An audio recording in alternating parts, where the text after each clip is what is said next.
my family. Pagi itu dimulai seperti biasa. Cahaya matahari menembus tirai jendela kamar, menyapu wajah Kinara yang masih terlelap. Di sampingnya, Bagas sudah bersiap dengan kemeja putih yang rapi, dasi biru dongker yang selalu ia kenakan setiap hari Selasa. 10 tahun pernikahan telah mengajarkan Kinara semua kebiasaan suaminya.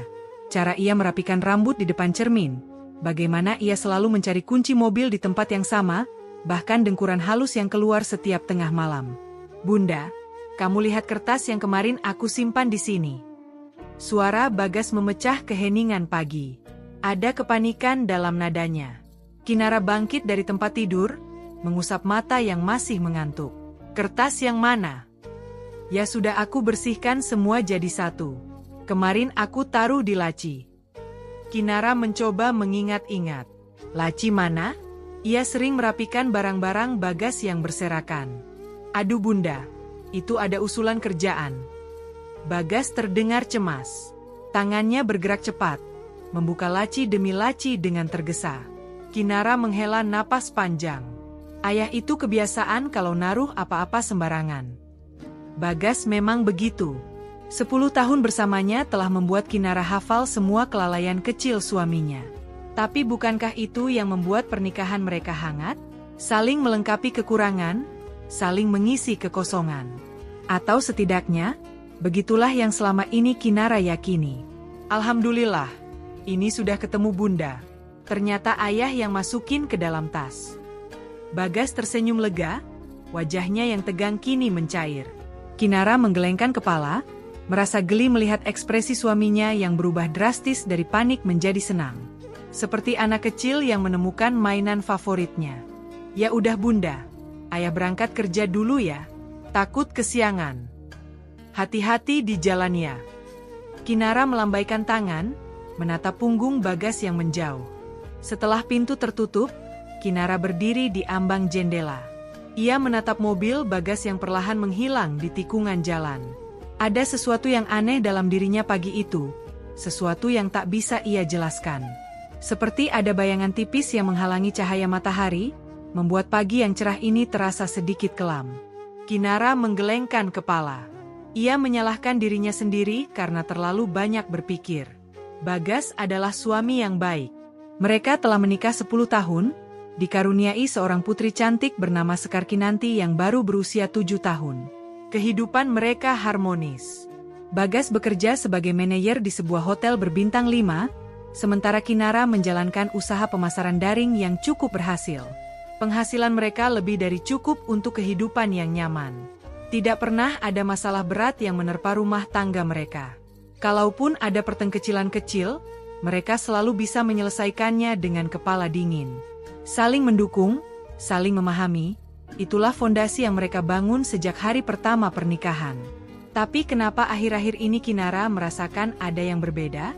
Beberapa hari terakhir, Bagas semakin sering mendapat tugas keluar kota. Ia selalu mengatakan sedang mengurus pembukaan cabang hotel yang baru. Kinara mencoba memahami, pekerjaan suaminya memang penuh tanggung jawab. Ia tidak ingin menjadi istri yang cerewet, yang selalu mengeluh setiap kali suami harus pergi dinas. Namun ada yang mengganjal. Setiap kali Bagas pulang dari luar kota, Kinara mencium aroma asing di baju kotornya. Bukan aroma parfum yang biasa ia pakai, yang ringan dengan sentuhan kayu cendana. Ini berbeda. Lebih menyengat. Lebih menggoda. Aroma bunga mawar bercampur vanila yang pekat, seolah baru saja melekat di kulit seseorang. Awalnya Kinara mencoba meyakinkan dirinya. Mungkin itu aroma dari kolega perempuan. Mungkin dari lobi hotel. Mungkin dari ruang rapat yang penuh wewangian. Tapi mengapa aroma itu begitu kuat? Mengapa melekat hingga ke kerah kemeja? Yang lebih mengganggu adalah perubahan sikap Bagas. Suaminya yang dulu terbuka, yang suka bercerita tentang rekan kerja dan kesibukan kantor, kini menjadi pendiam. Setiap kali telepon genggamnya berdering, ia segera menjauh. Wajahnya berubah tegang, jari-jarinya bergerak cepat mematikan panggilan. "Ayah, siapa sih yang kamu telepon itu, kok langsung kamu matiin?" Kinara pernah bertanya dengan nada santai, meski jantungnya berdegup cepat. "Oh, cuma teman kerja aja kok. Tidak ada yang penting, Bunda. Jawaban Bagas terlalu cepat, terlalu datar. Kinara diam. Ia tidak ingin terlihat seperti istri yang curiga, yang selalu mengintai dan menyelidiki. Tapi naluri perempuan tidak pernah salah. Ada yang tidak beres. Ada yang disembunyikan. Yang paling menyakitkan adalah perubahan di ranjang mereka. Dulu, Bagas adalah suami yang penuh perhatian. Sentuhannya lembut, ciumannya hangat. Peluknya membuat Kinara merasa dicintai dengan sepenuh hati. Tapi beberapa bulan terakhir, semuanya berubah. Bagas melakukan kewajibannya dengan dingin, seolah hanya menjalankan rutinitas. Tidak ada lagi percakapan kecil sebelum tidur, tidak ada lagi tawa di antara spray, tidak ada lagi kehangatan yang membuat Kinara merasa menjadi satu-satunya perempuan di dunia ini. Kinara sering terjaga di tengah malam, menatap punggung Bagas yang membelakanginya. Jarak di antara mereka mungkin hanya beberapa jengkal, tapi rasanya seperti jurang yang tak terjembatani. Yang lebih menyakitkan lagi adalah sikap Bagas terhadap Sekar. Dulu, Bagas adalah ayah yang luar biasa. Ia selalu bertanya tentang sekolah Sekar, merencanakan jalan-jalan kecil di akhir pekan, bermain boneka atau menggambar bersama. Tapi kini, Sekar seperti tidak terlihat di mata ayahnya. Ketika putri kecil mereka ingin diajak ke taman, Bagas selalu berdalih lelah. Ketika Sekar ingin dipeluk, Bagas sibuk dengan telepon genggamnya. Kinara melihat kekecewaan di mata Sekar. Mata coklat yang bening itu mulai kehilangan cahayanya. Dan sebagai ibu, Kinara merasakan pedih yang tak terperikan.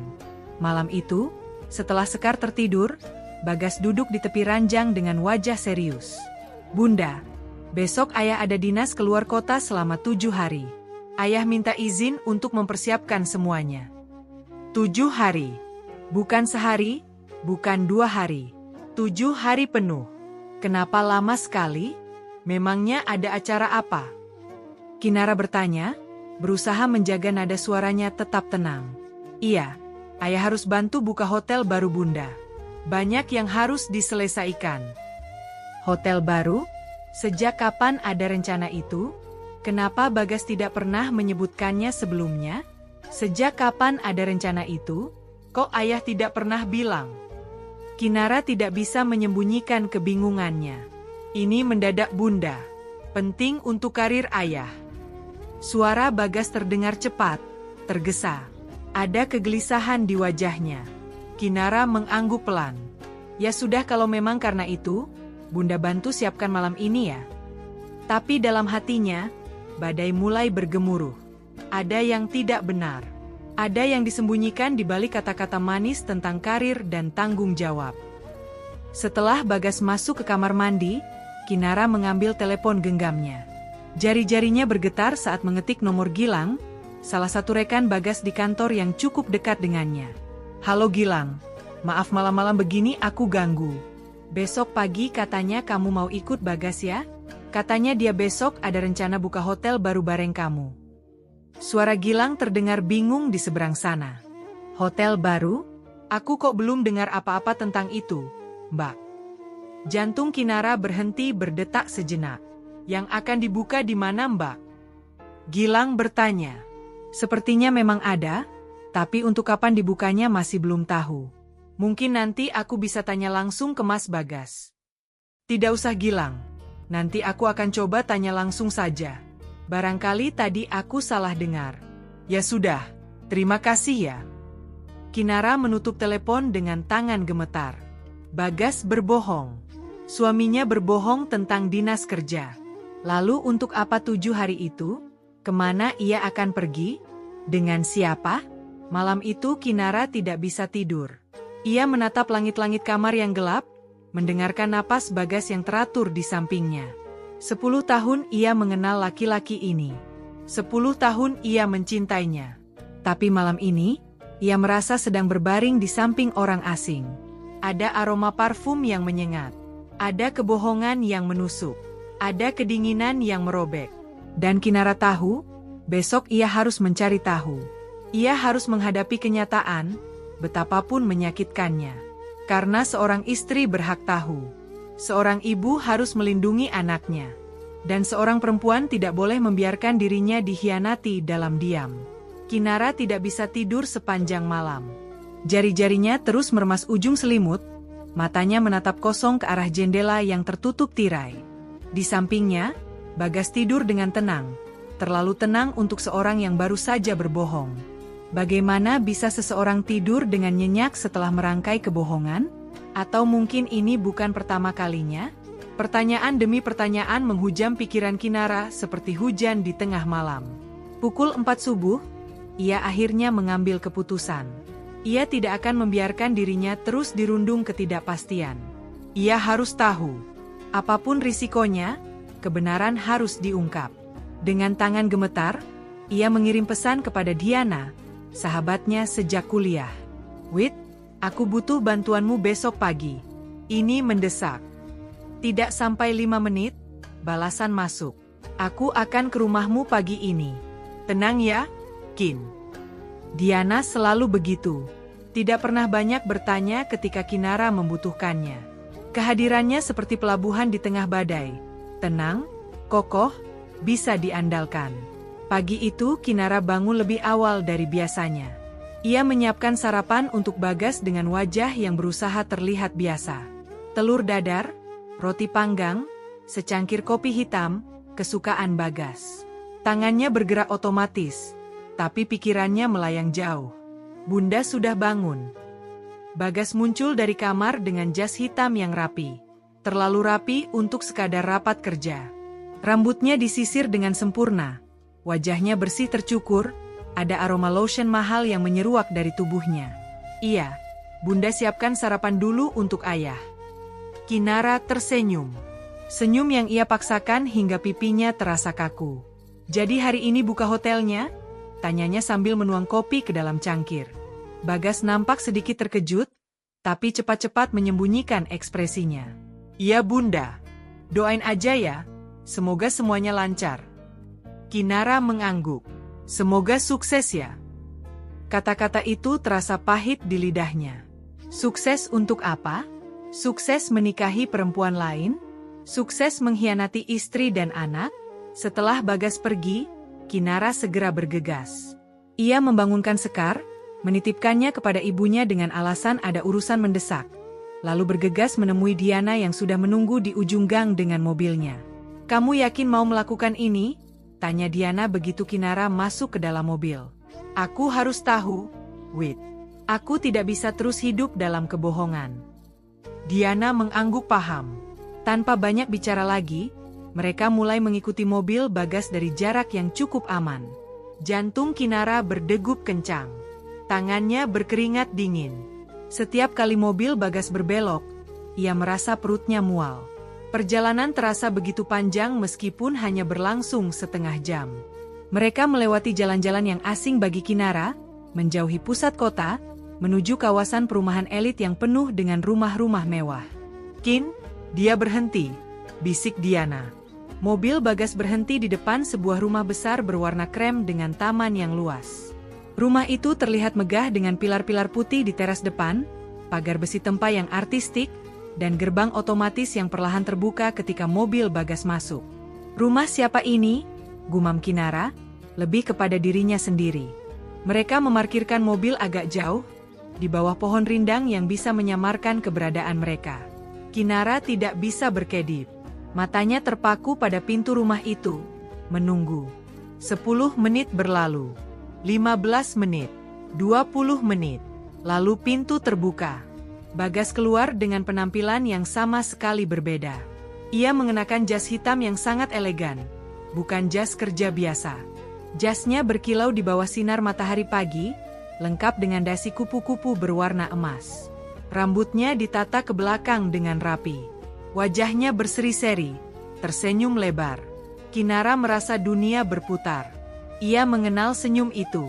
Senyum yang dulu ditujukan untuknya di hari pernikahan mereka 10 tahun lalu. "Wit, dia." Suara Kinara tercekat. "Tenang Kin, kita lihat dulu sampai selesai." Diana menggenggam tangan Kinara erat. Beberapa orang keluar menyusul Bagas. Seorang perempuan tua dengan kebaya elegan, seorang laki-laki parubaya dengan batik formal, dan seorang perempuan muda dengan gaun putih panjang yang berkilauan. Perempuan muda itu cantik. Sangat cantik. Kulitnya putih bersih, rambutnya hitam panjang disanggul tinggi dengan hiasan bunga melati. Riasan wajahnya sempurna, bibir merah menyala, pipi merona, mata berbinar. Kinara merasakan dadanya sesak. Ia tidak bisa bernapas. Tangannya mencengkeram kursi mobil begitu kuat hingga buku-buku jarinya memutih. Itu calon pengantinnya? Bisik Diana. Kinara tidak menjawab. Ia tidak bisa menjawab. Tenggorokannya tercekat oleh sesuatu yang keras dan tajam. Mereka semua masuk ke dalam mobil yang sama, mobil Bagas. Lalu mobil itu melaju keluar dari pekarangan rumah. Ikuti mereka, kata Kinara dengan suara yang hampir tidak terdengar. Diana mengemudikan mobilnya mengikuti rombongan itu. Kali ini perjalanan lebih singkat. Hanya 15 menit, mereka tiba di sebuah gedung besar yang didekorasi dengan bunga-bunga putih dan merah. Balon-balon raksasa berbentuk hati terpasang di gerbang. Spanduk besar bertuliskan nama-nama yang membuat Kinara ingin muntah. Bagas dan perempuan itu. Ini gedung pernikahan, gumam Diana. Kinara turun dari mobil dengan kaki yang bergetar. Ia tidak tahu dari mana ia mendapatkan kekuatan untuk melangkah. Mungkin dari kemarahan. Mungkin dari rasa sakit yang begitu dalam hingga berubah menjadi keberanian. Mereka masuk ke dalam gedung. Suara musik pengiring pernikahan menggema di mana-mana. Tamu-tamu mulai berdatangan dengan pakaian formal, membawa amplop berisi ucapan selamat. Tidak ada yang mengenali Kinara. Tidak ada yang tahu bahwa di antara kerumunan itu, ada seorang istri sah yang datang untuk menghentikan pernikahan haram. Kinara berjalan pelan menuju ruang utama. Hatinya berdegup begitu kencang hingga ia bisa mendengarnya di telinga. Diana berjalan di sampingnya, siap menyangga jika Kinara terjatuh. Ketika mereka memasuki ruang utama, panggung pernikahan sudah siap. Pelaminan dihias dengan kain sutra emas dan putih, bunga mawar merah menjuntai dari langit-langit, lampu kristal berkilauan megah. Dan di sana, di atas panggung, Bagas berdiri dengan senyum yang tidak pernah lagi ia berikan kepada Kinara. Di sampingnya, perempuan muda itu berdiri dengan wajah bahagia, memegang tangan Bagas dengan erat. Kinara berhenti melangkah. Kakinya seolah tertanam di lantai marmer yang dingin. Matanya tidak bisa lepas dari pemandangan di depannya. Suaminya, ayah dari anaknya, laki-laki yang ia cintai selama 10 tahun, kini berdiri di pelaminan bersama perempuan lain. "Kin, kita harus pergi dari sini," bisik Diana, khawatir Kinara akan pingsan. Tapi Kinara menggelengkan kepala. Sesuatu berubah dalam dirinya. Rasa sakit yang tadi menghancurkannya kini berubah menjadi api yang membakar. Ia tidak akan lari. Ia tidak akan sembunyi. Ia tidak akan membiarkan laki-laki itu bahagia di atas kehancurannya. "Tidak," katanya dengan suara yang tiba-tiba menjadi sangat tenang. "Aku akan menghentikan ini." Upacara dimulai. Penghulu naik ke panggung, membuka kitab suci, mulai membacakan ayat-ayat pembuka. Tamu-tamu duduk dengan hikmat. Musik berhenti. Hanya tersisa suara penghulu yang bergema di seluruh ruangan. Kinara melangkah maju. 1 langkah, 2 langkah, 3 langkah. Ia mendekati salah satu panitia, meminta mikrofon dengan sopan.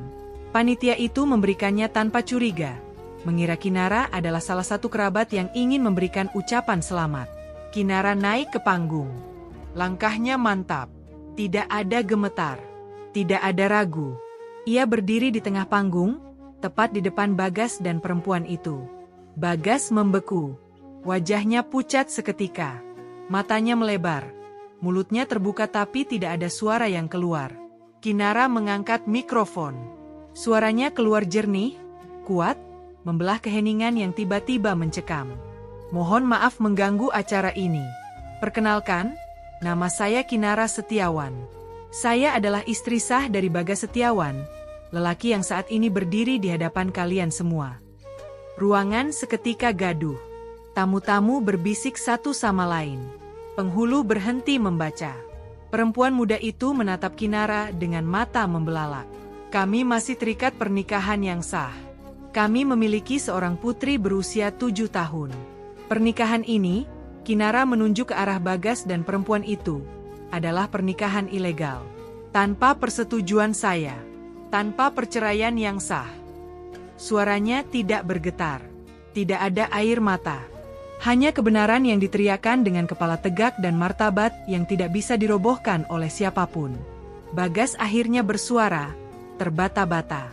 Kinara, ini tidak seperti yang kamu pikirkan. Tidak perlu menjelaskan, potong Kinara. Aku juga tidak peduli kalau kamu menikahi perempuan itu. Aku akan menggugat cerai kamu hari ini juga. Kinara melemparkan mikrofon ke lantai. Suara benturannya menggema keras. Ia berbalik, melangkah turun dari panggung dengan kepala tegak, meninggalkan Bagas yang terduduk lemas, perempuan yang menangis histeris, dan ratusan pasang mata yang menatapnya dengan kagum dan ngeri. Diana menyambutnya di luar gedung dengan pelukan erat. Kau luar biasa, Kin. Kinara akhirnya menangis. Tapi bukan tangis kekalahan. Ini adalah tangis kelegaan, karena ia telah memilih dirinya sendiri, karena ia telah berdiri di atas haknya, karena ia tidak akan pernah lagi menjadi perempuan yang diam dalam pengkhianatan. Malam itu Kinara tidak pulang ke rumah. Ia tidak sanggup menghadapi tempat yang penuh dengan kenangan bersama Bagas. Sofa tempat mereka dulu tertawa bersama, meja makan tempat mereka berbagi cerita, ranjang tempat mereka dulu saling berbisik. Semua itu kini terasa asing, seperti milik orang lain, seperti bagian dari kehidupan yang bukan lagi miliknya. Diana membawanya ke apartemen kecil miliknya di pusat kota.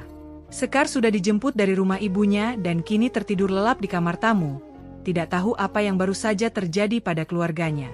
Kinara duduk di balkon apartemen, menatap kota yang berkelap-kelip di bawah langit gelap. Angin malam menerpa wajahnya yang basah oleh air mata. Ia sudah tidak ingat berapa kali ia menangis malam itu. Tangisnya tidak bersuara, hanya air mata yang terus mengalir seperti sungai yang tidak akan pernah kering. Kin, minum ini dulu. Diana menyerahkan secangkir teh hangat. Kinara menerimanya dengan tangan gemetar. Kehangatan cangkir itu sedikit mengusir dingin yang merasuki tulang-tulangnya. Besok aku harus mengurus perceraian, kata Kinara pelan. Suaranya serak. Aku tidak akan membiarkan dia lolos begitu saja. Diana duduk di sampingnya. Aku akan membantumu. Aku kenal pengacara yang bagus. Dia perempuan, menangani banyak kasus perceraian. Dia akan memahami posisimu. Kinara mengangguk. Ia menyesap teh itu perlahan, membiarkan kehangatan mengalir ke dalam tubuhnya yang terasa beku. Pikirannya melayang ke Sekar. Bagaimana ia akan menjelaskan semua ini kepada putrinya? Bagaimana ia akan memberitahu bahwa ayah yang selama ini Sekar sayangi telah mengkhianati mereka? Sekar tidak boleh tahu, bisik Kinara. Setidaknya belum sekarang. Ia masih terlalu kecil untuk memahami semua ini. Kamu yang tahu yang terbaik untuk anakmu, jawab Diana lembut. Tapi suatu saat ia harus tahu. Anak-anak lebih kuat dari yang kita kira. Kinara terdiam. Mungkin Diana benar. Tapi malam ini ia belum siap untuk itu. Malam ini ia masih harus mengumpulkan serpihan dirinya yang berceceran. Pagi harinya, Kinara bertemu dengan Ibu Lastri, pengacara yang direkomendasikan Diana. Perempuan parubaya itu memiliki wajah tegas namun hangat. Matanya memancarkan pengertian yang dalam, mata seseorang yang telah melihat terlalu banyak penderitaan perempuan. Ceritakan semuanya kepada saya, kata Ibu Lastri sambil membuka catatan. Kinara menceritakan semuanya. Tentang 10 tahun pernikahannya, tentang kebohongan Bagas, tentang pernikahan gelap yang ia hentikan kemarin. Setiap kata terasa berat, tapi Kinara memaksakan diri untuk menyelesaikannya. Ia harus kuat. Ia tidak punya pilihan lain. Anda memiliki bukti yang kuat, kata Ibu Lastri setelah mendengar semuanya. Tapi ada satu hal yang perlu saya tanyakan. Apakah Anda dan suami memiliki perjanjian pranikah? Kinara terdiam sejenak. Perjanjian pranikah. Ia hampir lupa tentang itu. Kami memilikinya, jawabnya pelan. Waktu itu Bagas yang meminta. Ia bilang itu untuk melindungi kami berdua kalau terjadi sesuatu. Apa isi perjanjian itu? Kalau salah satu dari kami berselingkuh, maka harta yang dikumpulkan selama pernikahan akan menjadi milik pihak yang tidak bersalah. Dan hak asuh anak juga akan jatuh kepada pihak yang tidak bersalah. Mata Ibu Lastri berbinar. Ini sangat bagus untuk kasus Anda. Dengan perjanjian ini, Anda memiliki posisi yang sangat kuat. Tapi Anda harus siap menghadapi pertarungan. Suami Anda pasti akan melawan. Saya siap, kata Kinara tegas. Saya tidak takut. Dan ia memang tidak takut. Setelah apa yang telah ia lalui, tidak ada lagi yang bisa membuatnya takut. Proses hukum dimulai. Kinara mengajukan gugatan cerai dengan bukti-bukti yang kuat, foto-foto pernikahan gelap yang diambil Diana, kesaksian dari tamu-tamu yang hadir, rekaman percakapan dengan Gilang tentang kebohongan Bagas. Semuanya tersusun rapi, tidak ada celah untuk pembelaan. Bagas mencoba menghubunginya berkali-kali. Telepon, pesan, bahkan datang ke apartemen Diana. Tapi Kinara menolak bertemu. Ia hanya berkomunikasi melalui pengacara. Ia tidak ingin melihat wajah laki-laki itu lagi. Hari sidang pertama tiba. Kinara mengenakan kemeja putih dan celana hitam, rambutnya diikat rapi. Wajahnya tenang meskipun badai mengamuk di dalam dadanya. Ia melangkah masuk ruang sidang dengan kepala tegak, Ibu Lastri berjalan di sampingnya. Bagas sudah duduk di sisi lain ruangan dengan pengacaranya. Ketika mata mereka bertemu, Kinara melihat penyesalan di sana. Tapi sudah terlambat. Penyesalan tidak bisa memperbaiki yang telah hancur. Sidang dibuka. Hakim, seorang perempuan berusia 50-an dengan kacamata tebal, membaca berkas dengan seksama. Suasana ruangan tegang, hanya terdengar suara kertas yang dibolak-balik dan sesekali batu kecil dari pengunjung. Pengacara Bagas berbicara lebih dulu. Ia mencoba menggambarkan Bagas sebagai suami yang baik, yang hanya tergelincir karena tekanan pekerjaan. Ia menuduh Kinara terlalu sibuk dengan pekerjaannya sendiri, tidak memberikan perhatian yang cukup kepada suami. Kinara mengepalkan tinjunya. Begitu mudahnya mereka memutarbalikkan fakta. Begitu mudahnya mereka menyalahkan perempuan atas perselingkuhan laki-laki. Tapi Ibu Lastri sudah bersiap. Ketika gilirannya berbicara, ia bangkit dengan mantap. Yang mulia, katanya dengan suara jelas. Klien saya memiliki bukti yang tidak terbantahkan tentang perselingkuhan yang dilakukan oleh tergugat. Lebih dari itu, kami memiliki perjanjian pranikah yang dibuat 10 tahun lalu, yang dengan jelas menyatakan konsekuensi dari perselingkuhan. Ibu Lastri menyerahkan salinan perjanjian kepada hakim. Kinara melihat wajah Bagas berubah pucat. Ia lupa. Atau mungkin ia pikir Kinara tidak akan menggunakan perjanjian itu. Hakim membaca perjanjian dengan teliti. Wajahnya tidak menunjukkan ekspresi, tapi Kinara bisa merasakan angin bertiup ke arahnya. Perjanjian ini sah secara hukum, kata hakim akhirnya. Dan berdasarkan bukti-bukti yang diajukan, jelas bahwa tergugat telah melakukan perselingkuhan. Oleh karena itu, sesuai dengan perjanjian pranikah yang telah disepakati bersama, saya memutuskan bahwa seluruh harta yang dikumpulkan selama pernikahan menjadi milik penggugat, Kinara Setiawan. Hak asuh anak juga jatuh sepenuhnya kepada penggugat. Palu diketuk. Suaranya bergema di seluruh ruangan, final dan mutlak. Kinara merasakan dadanya sesak, tapi bukan karena sedih. Ini adalah sesak karena lega, karena keadilan akhirnya ditegakkan, karena ia menang atas kebohongan dan pengkhianatan. Bagas terduduk di kursinya. Wajahnya pucat seperti mayat. Tangannya menutupi wajah. Bahunya bergetar. Ia menangis. Tangis seorang laki-laki yang kehilangan segalanya karena keserakahannya sendiri. Tidak, ini tidak mungkin. Gumamnya. Aku tidak punya apa-apa lagi. Pengacaranya mencoba menenangkannya, tapi Bagas terus menangis. Tidak ada lagi keangkuhan, tidak ada lagi kesombongan. Yang tersisa hanya kehancuran. Kinara berdiri. Ia menatap Bagas untuk terakhir kalinya. Tidak ada kebencian di hatinya. Hanya kesedihan yang mendalam. Kesedihan atas cinta yang telah mati, atas keluarga yang telah hancur, atas mimpi-mimpi yang tidak akan pernah terwujud. Ia berbalik dan melangkah keluar dari ruang sidang. Diana menunggunya di luar dengan senyum bangga. Kau melakukannya, Kin? Iya, jawab Kinara pelan. Aku melakukannya. Malam itu, Kinara duduk di kamar bersama Sekar. Putri kecilnya sedang menggambar, gambar rumah dengan 3 orang di depannya. Ibu, ayah, dan anak. Bunda, kata Sekar tiba-tiba. Ayah kapan pulang? Kinara merasakan dadanya sesak. Saatnya telah tiba. Sayang, Bunda harus cerita sesuatu. Kinara memeluk Sekar dengan erat. Ayah dan Bunda, kami tidak bisa bersama lagi. Tapi itu bukan salahmu. Ayah dan Bunda sama-sama menyayangimu. Hanya saja, kadang orang dewasa harus berpisah supaya semuanya lebih baik. Sekar terdiam. Matanya yang besar menatap Kinara dengan bingung. Ayah tidak sayang sama Bunda lagi. Ayah punya jalan hidupnya sendiri sekarang. Dan Bunda juga punya jalan hidup Bunda. Tapi kamu akan selalu punya Bunda.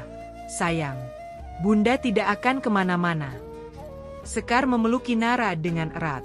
Kinara merasakan air mata membasahi bahunya.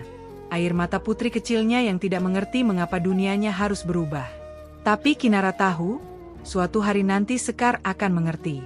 Suatu hari nanti Sekar akan bangga memiliki ibu yang memilih berdiri dengan bermartabat daripada diam dalam pengkhianatan. Dan malam itu, sambil mengelus rambut Sekar yang perlahan tertidur di pelukannya, Kinara membuat janji kepada dirinya sendiri. Ia akan bangkit. Ia akan membangun kehidupan baru. Ia akan menjadi contoh bagi Sekar bahwa perempuan tidak perlu laki-laki untuk menjadi utuh. Ia akan menunjukkan bahwa kehancuran hanyalah awal dari kebangkitan. 6 bulan berlalu sejak sidang perceraian itu. 6 bulan yang terasa seperti seumur hidup, penuh dengan air mata, tawa, penyembuhan, dan penemuan kembali diri yang telah lama hilang. Kinara berdiri di depan cermin apartemen barunya. Apartemen yang ia beli dengan uang hasil kerja kerasnya sendiri. Bukan pemberian, bukan warisan, tapi miliknya sepenuhnya. 2 kamar tidur, 1 untuk dirinya dan 1 untuk Sekar. Ruang tamu yang hangat dengan sofa krem, dapur kecil yang cukup untuk memasak sarapan, dan balkon yang menghadap ke taman kota. Ini adalah rumah yang dibangun dari reruntuhan. Rambutnya kini dipotong sebahu, lebih pendek dari sebelumnya. Ada sesuatu yang membebaskan dalam memotong rambut, seperti memotong masa lalu, melepaskan beban yang telah lama melekat. Wajahnya terlihat lebih segar, matanya lebih bercahaya. Ia masih sering menangis di malam hari, tapi tangisannya kini berbeda. Bukan tangis kehilangan, melainkan tangis pembebasan. Bunda cantik.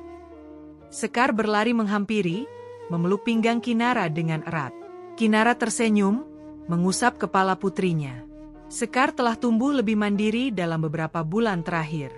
Ia belajar merapikan tempat tidurnya sendiri, membantu mencuci piring, bahkan mulai belajar memasak telur dadar. Anak itu lebih kuat dari yang Kinara kira. Bunda mau kemana? Tanya Sekar. Bunda ada acara di yayasan sayang. Nanti sore Bunda pulang. Ya. Sekar di rumah sama Mbak Tini dulu. Yayasan apa, Bun? Kinara berjongkok, menyamakan tingginya dengan Sekar. Yayasan yang membantu ibu-ibu yang sedang sedih. Sayang. Bunda ingin membantu mereka agar bisa tersenyum lagi, seperti Bunda sekarang.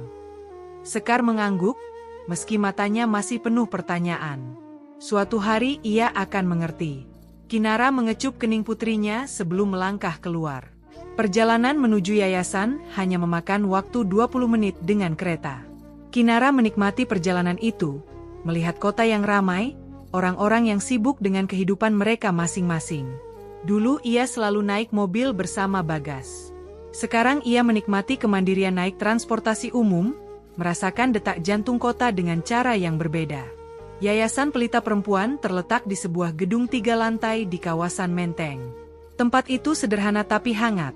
Dindingnya dipenuhi lukisan buatan para penyintas kekerasan, ruang konseling yang nyaman dengan sofa empuk, dan aula kecil untuk pertemuan. Kinara pertama kali datang ke sini 3 bulan lalu, sebagai peserta. Ia duduk di lingkaran bersama 20 perempuan lain, mendengarkan kisah-kisah mereka tentang pengkhianatan, kekerasan, penelantaran. Setiap cerita seperti cermin yang memantulkan luka-lukanya sendiri. Dan di sana, di antara perempuan-perempuan yang hancur namun bangkit, Kinara menemukan kekuatan yang tidak ia tahu ia miliki. Kini ia bukan lagi peserta. Ia adalah pembicara. Selamat pagi, Mbak Kinara. Sapa Ibu Diah, ketua yayasan. Perempuan berusia 40-an itu menyambutnya dengan senyum hangat. Pagi, Bu. Sudah siap? Sudah. Hari ini ada 30 peserta baru. Mereka semua menunggu cerita Mbak Kinara. Kinara menarik napas panjang. Setiap kali ia akan berbicara di depan umum, jantungnya selalu berdebar. Bukan karena takut, tapi karena tanggung jawab untuk memberikan harapan kepada perempuan-perempuan yang masih terjebak dalam kegelapan.